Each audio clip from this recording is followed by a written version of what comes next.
একটা সাধারণ বাচ্চাদের গেম, যার 6টা ধাপ। এই ধাপগুলো পার হতে পারলেই পাওয়া যাবে প্রায় 383 কোটি টাকার সমমূল্যের পুরস্কার। শুনতে অনেক সহজ মনে হচ্ছে, তাই না?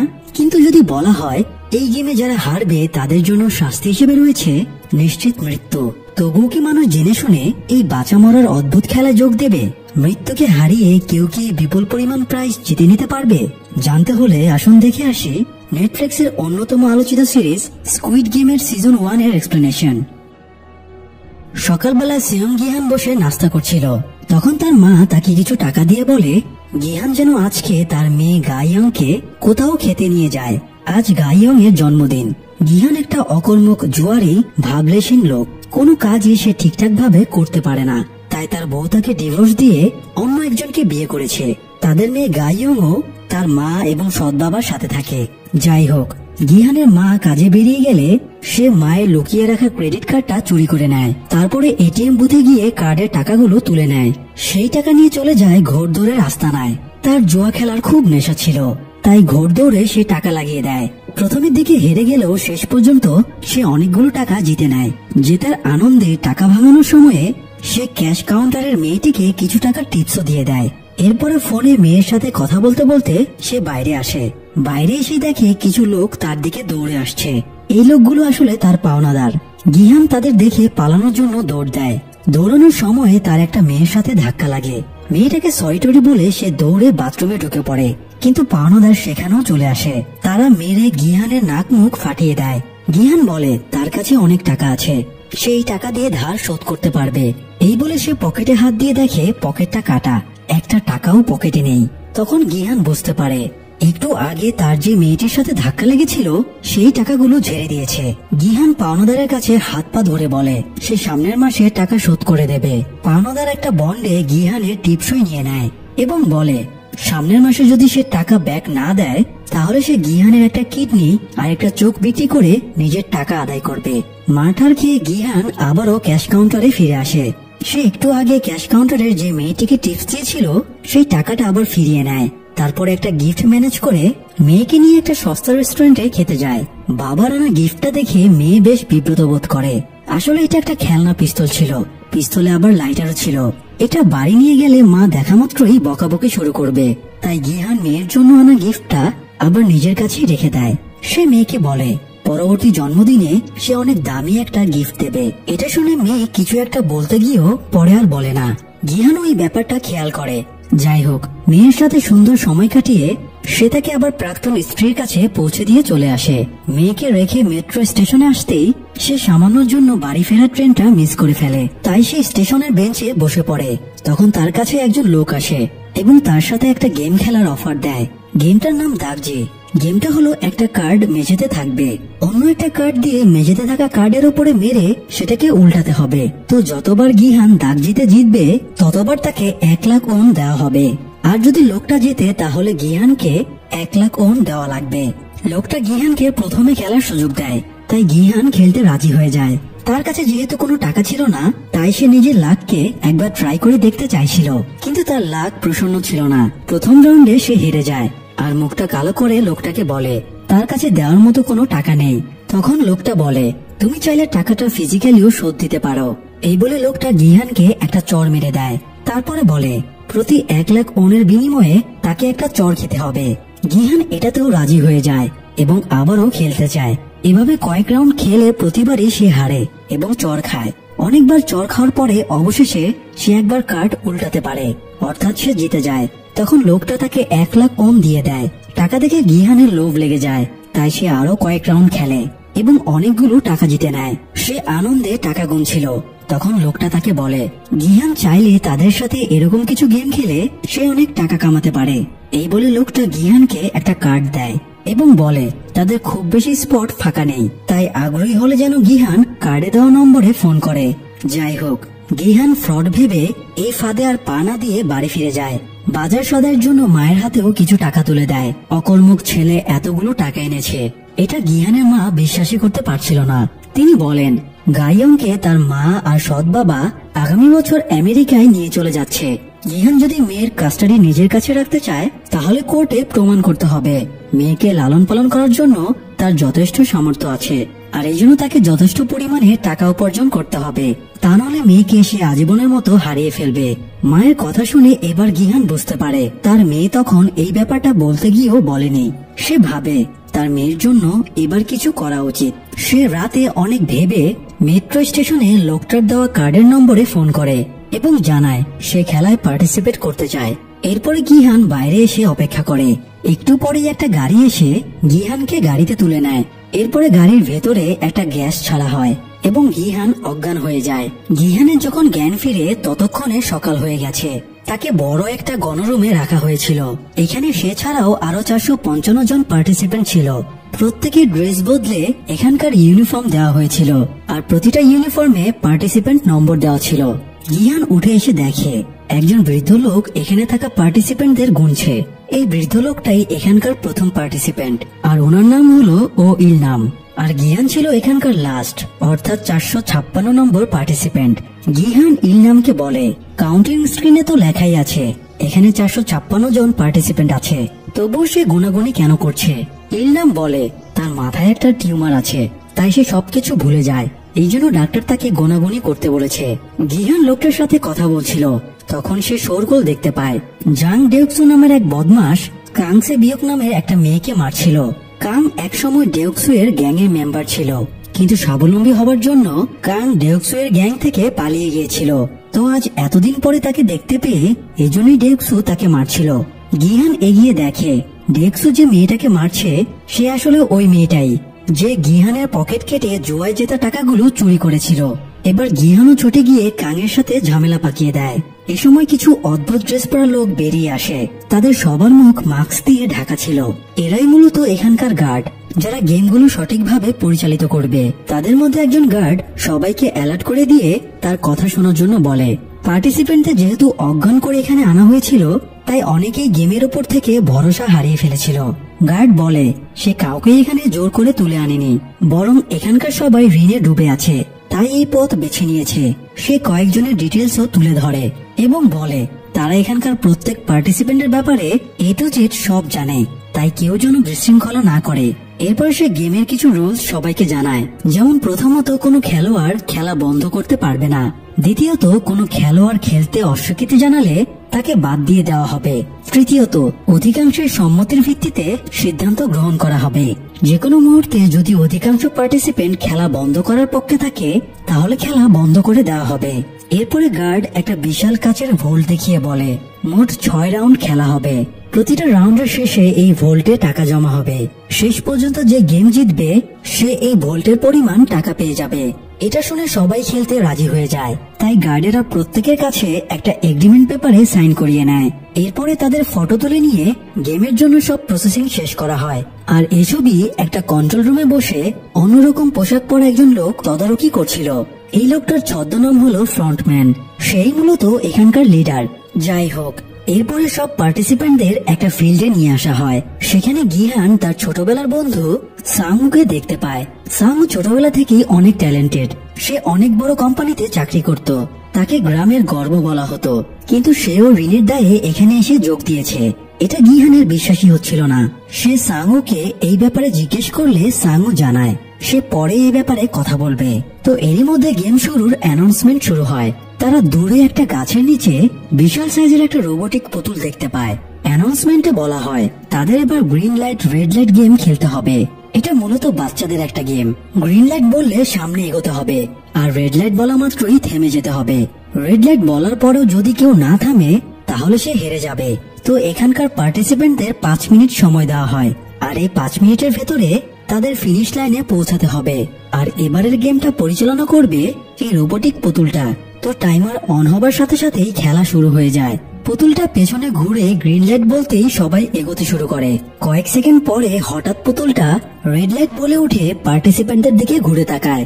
এই সময় একজন পার্টিসিপেন্ট নড়াচড়া করছিল, তাই পুতুলটা চোখে থাকা মোশন ডিটেক্টর সেটাকে ডিটেক্ট করে নেয় এবং একটা গুলির আওয়াজ শোনা যায়। মুহূর্তে সেই ছেলেটা মাটিতে লুটিয়ে পড়ে। এটা দেখে অনেকেই পালাতে শুরু করে আর তখনই তাদের উপরে অনর্গল গুলি চলতে শুরু হয় এবং তারা মারা যায়। এবার সবাই বুঝতে পারে তারা গেমটা যতটা সহজ ভেবেছিল মোটেও ততটা সহজ না। যত বেশি প্রাইজ তত বেশি রিস্ক। যাই হোক, খেলার নিয়ম অনুযায়ী কেউ খেলা শেষ না করে বের হতে পারবে না, তাই বেঁচে থাকা পার্টিসিপেন্টরা খেলা চালিয়ে যেতে থাকে। এদিকে গিহান একজনের নিচে চাপা পড়ে আর বের হতে পারছিল না। পেছন থেকে সাংও তাকে বলে এই খেলা বাঁচতে হলে তাদের নির্ধারিত টাইমের ভেতরে ফিনিশ লাইনে পৌঁছাতে হবে, না হলে তারা এমনিও মারা যাবে। সে গিহানকে টিপস দেয় সে যেন কোনো একজনের পেছনে দাঁড়িয়ে তার আড়ালে এগোতে থাকে, তাহলে সে পুতুলের মোশন ডিটেক্টর থেকে বেঁচে যাবে। তো সাংওর টিপস অনুযায়ী গিহান এগোতে শুরু করে। ফিনিশ লাইনে পৌঁছানোর আগে আরো অনেকেই মারা যায়। গিহান প্রায় ফিনিশ লাইনে পৌঁছে গিয়েছিল, কিন্তু একটা লাশের হাতের উপরে পা পড়ায় সে স্লিপ খেয়ে পড়ে যাচ্ছিল। তখনই পুতুলটা রেড লাইট বলে মুখ ঘুরিয়ে নেয়। এই মুহূর্তে এক চুল নড়াচড়া হলেই গিহান মারা পড়ত। ভাগ্য ভালো, পেছন থেকে আলী আব্দুল নামের একটা ছেলে গিহানকে চেপে ধরেছিল, তাই শেষ মুহূর্তে সে বেঁচে যায়। অবশেষে টাইমারে যখন 1 সেকেন্ড বাকি, সেই মুহূর্তে গিহান এবং আলী আব্দুল ফিনিশ লাইনে পৌঁছাতে সক্ষম হয়, কিন্তু তখনও কয়েকজন ফিনিশ লাইনে পৌঁছাতে পেরেছিল না। তাদের সবাইকে গুলি করে মেরে ফেলা হয়। অবশেষে অনেকগুলো মৃত্যু নিয়ে এই রাউন্ডটা শেষ হয়। যাই হোক, মৃত প্লেয়ারদেরকে গার্ডেরা একটা সিক্রেট চেম্বারে নিয়ে যায়। সেখানে বড় চুল্লি ছিল, সেই চুল্লির ভেতরে লাশগুলো ভস্ম করে ফেলা হয়। এদিকে বেঁচে যাওয়া প্লেয়ারেরা ক্লান্ত শ্রান্ত হতাশ হয়ে বসে থাকে। এই সময় গার্ডেরা সেখানে এসে অ্যালার্ম বাজিয়ে সবার দৃষ্টি আকর্ষণ করে এবং সবাইকে গেমের প্রথম রাউন্ড শেষ করায় অভিনন্দন জানায়। এরপরে আজকের গেমের রেজাল্ট দেখায়। দেখা যায় 456 জন পার্টিসিপেন্টদের ভেতরে 255 জন এলিমিনেট হয়ে গেছে, অর্থাৎ মরে গিয়েছে। আর বর্তমানে 201 জন পার্টিসিপেন্ট টিকে আছে, যারা পরের রাউন্ডে খেলার সুযোগ পাবে। কিন্তু আজকে সবাই যে পরিস্থিতি ফেস করেছে, তাতে পরের রাউন্ড খেলার মতো সাহস কারোরই ছিল না। তাই সবাই গার্ডের কাছে অনুনয় বিনয় করতে থাকে তাদের ছেড়ে দেবার জন্য। গার্ডেরা বলে তারা কাউকে জোর করে রাখতে চায় না, তারা শুধু তাদেরই শাস্তি দেয় যারা গেম খেলার সময় রুলস ভঙ্গ করে। তো যেহেতু গেমের তৃতীয় রুলস অনুযায়ী সংখ্যাগরিষ্ঠ পার্টিসিপেন্ট যেটা চাইবে সেই সিদ্ধান্তই নেওয়া হবে, তাই অধিকাংশ যদি খেলা অফ করে দিতে বলে তবে তাই হবে। এই জন্য তাদের একটা ভোট নেওয়া হবে। তবে ভোট গ্রহণের আগে গার্ড সবাইকে প্রথম রাউন্ড শেষে কত প্রাইজ মানি জমেছে সেটা দেখায়। এ সময় ভোল্টের ভেতরে অনর্গল টাকার বান্ডেল পড়তে থাকে। গার্ড জানায় প্রতিটা প্লেয়ারের জন্য বরাদ্দ 100 মিলিয়ন, আর এখন পর্যন্ত মারা গেছে 255 জন। সেই হিসেবে এখন পর্যন্ত 25.5 বিলিয়ন প্রাইজ মানি ভোল্টে জমা পড়েছে। তো এখন যদি পার্টিসিপেন্টরা খেলতে না চায়, তাহলে ভোল্টের সব টাকা মৃতদের পরিবারকে দিয়ে দেওয়া হবে। কিন্তু যদি তারা খেলা চালিয়ে যায়, তাহলে শেষ পর্যন্ত যে খেলায় জিতবে সে 456 জন প্লেয়ারের টোটাল প্রাইজ মানিটা অর্থাৎ 45.6 বিলিয়ন ওন একাই পাবে। প্রাইজ মানির অ্যামাউন্টটা শুনে অনেকেই লোভে পড়ে যায় এবং নিজের সিদ্ধান্তের পরিবর্তন করে। যাই হোক, এরপরে ভোটের আয়োজন করা হয়। 201 জনের ভেতরে 200 জনের ভোট নেওয়া হয়ে যায় এবং দেখা যায় 100 জন খেলা চালিয়ে যাওয়ার পক্ষে এবং বাকি 100 জন খেলা বন্ধ করে দেওয়ার পক্ষে ভোট দিয়েছে। এখন লাস্ট ভোটটা দেওয়ার জন্য এগিয়ে যায় বৃদ্ধ ইলনাম। সে এটা সেটা ভেবে অবশেষে খেলা বন্ধ করার পক্ষে ভোট দেয়। ফলে সংখ্যাগরিষ্ঠ পার্টিসিপেন্ট যেহেতু খেলা বন্ধের পক্ষে ভোট দিয়েছিল, তাই গার্ডেরা খেলার সমাপ্ত ঘোষণা করে। তখনও কিছু প্লেয়ার খেলা চালিয়ে যাওয়ার জন্য রিকোয়েস্ট করতে থাকে, কিন্তু গার্ডেরা নিয়মের বাইরে যেতে পারবে না। তবে তারা জানায় সকল পার্টিসিপেন্টরা এখানে ফিরে আসার জন্য আরেকটা সুযোগ পাবে। তখন যদি সবাই ফিরে আসে তবে খেলাটা আবার কন্টিনিউ করা হবে। তো এরপর সব প্লেয়ারদের চোখ হাত পা বেঁধে বিভিন্ন জায়গায় ফেলে আসা হয়। তারপরে যে যার বাড়ি ফিরে যায়। তবে একমাত্র গিহান সোজা থানায় চলে যায়। সে থানায় অফিসারদেরকে সব ঘটনা খুলে বলে, কিন্তু স্বাভাবিকভাবেই কেউ তার কথা বিশ্বাস করে না। গিহান স্কুইড গেমের কার্ডটা পুলিশকে দেয় এবং কার্ডের নম্বরে ফোন দিতে বলে, তাহলে সব প্রমাণ হয়ে যাবে। পুলিশ কার্ডের নম্বরে ফোন দিলে দেখা যায় এটা একজন মেয়ে রিসিভ করেছে, আর সে গেম টেমের ব্যাপারে কিছুই জানে না। তাই গিহানকে পাগল মাতাল ভেবে থানায় থেকে বের করে দেওয়া হয়। সে হতাশ হয়ে বাড়ি ফিরে এসে দেখে বাড়িতে তার মা নেই। তো সকালে বাড়ি থেকে বের হয়ে বাজারে গিয়ে দেখে সাংও দূর থেকে নিজের মাকে এবং দোকানকে দেখছে। গিহান এগিয়ে গিয়ে জিজ্ঞেস করে সে বাড়ি ফিরছে না কেন। সাংও জানায় সে অনেক টাকা লোন ধার বাকি করে শেয়ার মার্কেটে লাগিয়েছিল। সে অফিসের ক্যাশের টাকাও শেয়ার মার্কেটে ইনভেস্ট করেছিল, কিন্তু সব টাকা সে লস খেয়ে গেছে। এমনকি সে তার মায়ের বাড়ি দোকান সবকিছুর উপরেই লোন উঠিয়ে ফেলেছে। সেগুলো শোধ দেওয়ার মতো টাকা তার কাছে নেই, এই জন্য সে বাড়ি ফিরতে পারছে না। তো এরই মধ্যে আবার গিহানের কাছে ফোন আসে আর তাকে হাসপাতালে ডাকা হয়।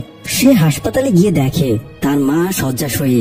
ডাক্তার বলে গিহানের মায়ের পায়ে একটা ক্ষত হয়েছিল। যেহেতু ওনার ডায়াবেটিস ছিল তাই ক্ষতটা শুকায়নি, বরং ইনফেকশন পুরো পায়ে ছড়িয়ে পড়েছে। এখন ওনাকে বাঁচাতে হলে অপারেশন করা জরুরি, কিন্তু মায়ের অপারেশন করানোর মতো টাকা গিহানের কাছে ছিল না। তাই তার নিজের কাছে নিজেকেই খুব ছোট মনে হচ্ছিল। যাই হোক, এদিকে থানার একজন পুলিশ অফিসার জুনহো তার ভাইকে খুঁজে বেড়াচ্ছিল। তার ভাই বেশ কিছুদিন ধরে নিখোঁজ। সে হোস্টেলে তার ভাইয়ের রুমটা খুঁজতে যায় এবং সেখানে সেম একটা কার্ড খুঁজে পায়, যেমনটা গিহান আজ থানায় দেখিয়েছিল। কার্ডটা দেখে অফিসার জুনহো সন্দেহ করে গিহান যা কিছু বলেছে তার সবই হয়তো সত্যি। তাই সে এবার গিহানকে খুঁজতে শুরু করে।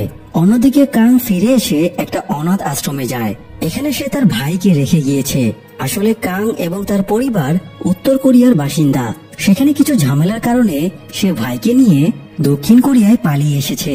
এখন সে মাকেও এখানে আনার চেষ্টায় আছে, তাই বিভিন্নভাবে টাকা ইনকাম করার চেষ্টা চালিয়ে যাচ্ছে। ইনকামের চক্করে সে ভাইকেও সাথে রাখতে পারছে না, তাই অনাথ আশ্রমে তাকে রেখেছে।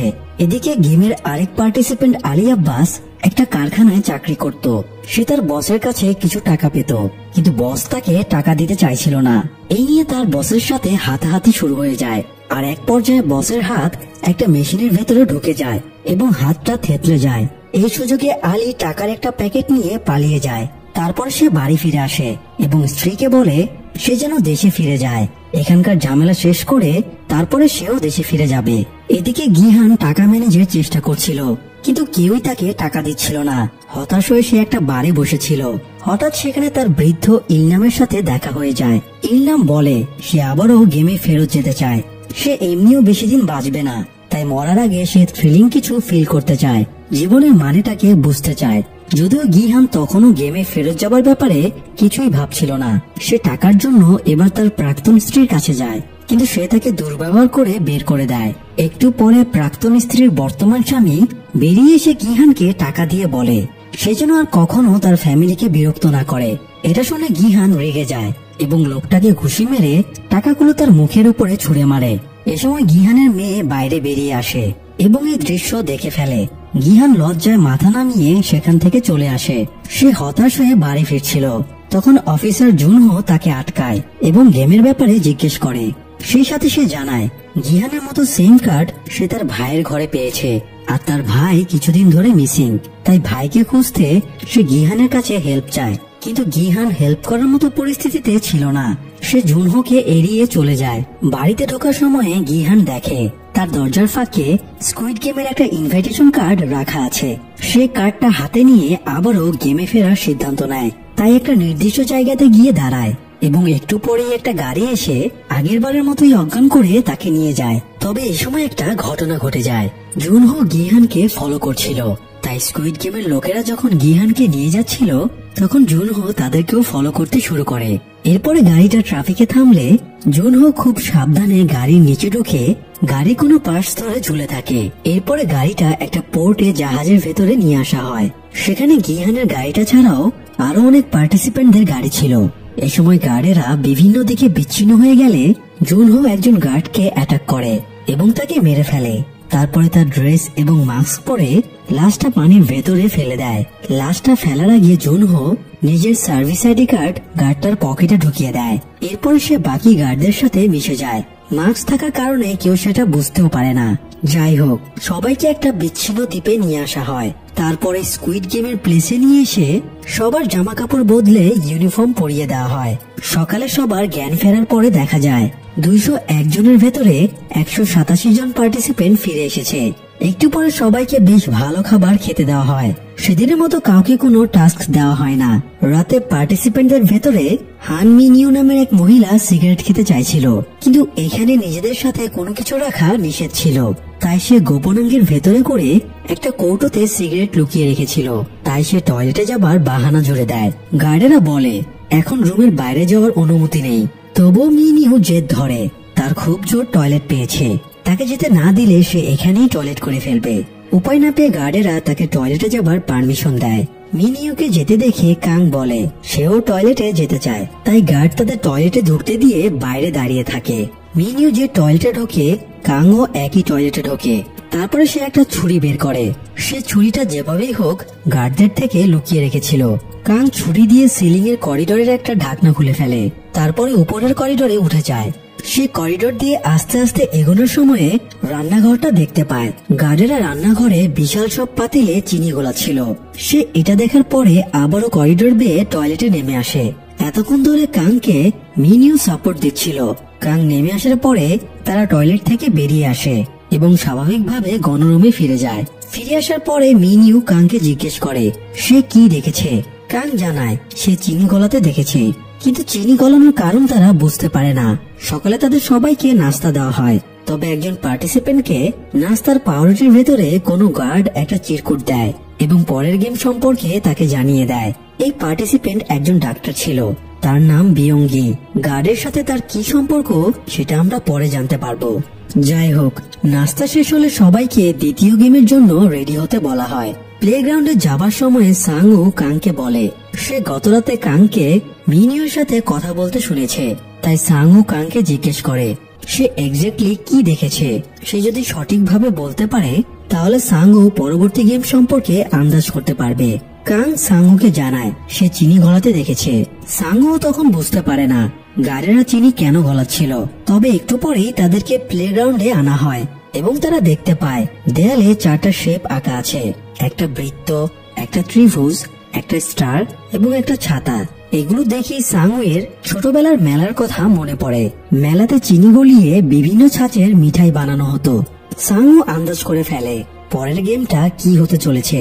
তবে গিহান তাকে এই ব্যাপারে জিজ্ঞেস করলে সে নিজের বন্ধুকেও এই ব্যাপারে কিছুই বলে না। তো যাই হোক, অ্যানাউন্সমেন্টে সব প্লেয়ারকে বলা হয় তারা যেন এই 4টি শেপের যে কোনো একটার সামনে দাঁড়িয়ে পড়ে। সবাই তাদের পছন্দ মতো শেপের সামনে দাঁড়িয়ে পড়ে। এরপরে দেখা যায় আসল টুইস্ট। সবাইকে তাদের পছন্দ মতো শেপ অনুযায়ী চিনির একটা ছাঁচ এবং একটা সুই দেওয়া হয় আর বলা হয় ছাঁচটা না ভেঙে 10 মিনিটের ভেতরে তাদের এই শেপটা বের করে আনতে হবে। কেউ যদি ছাঁচ ভেঙে ফেলে বা নির্ধারিত টাইমের ভেতরে কাজ শেষ করতে না পারে তাহলে সে হেরে যাবে। আর এখানে হেরে যাওয়া মানেই তো মৃত্যু নিশ্চিত। তো সাংও যেহেতু গেমের ব্যাপারে বুঝে গিয়েছিল তাই সে ত্রিভুজের শেপের সামনে দাঁড়িয়ে পড়েছিল, আর গিহান কিছু না বুঝেই ছাতার শেপের সামনে দাঁড়িয়েছিল। তাই খেলা শুরু হবার পরে সাংও ইজিলি ত্রিভুজটা শ্বাস থেকে আলাদা করে ফেলে এবং গেম জিতে বেরিয়ে যায়।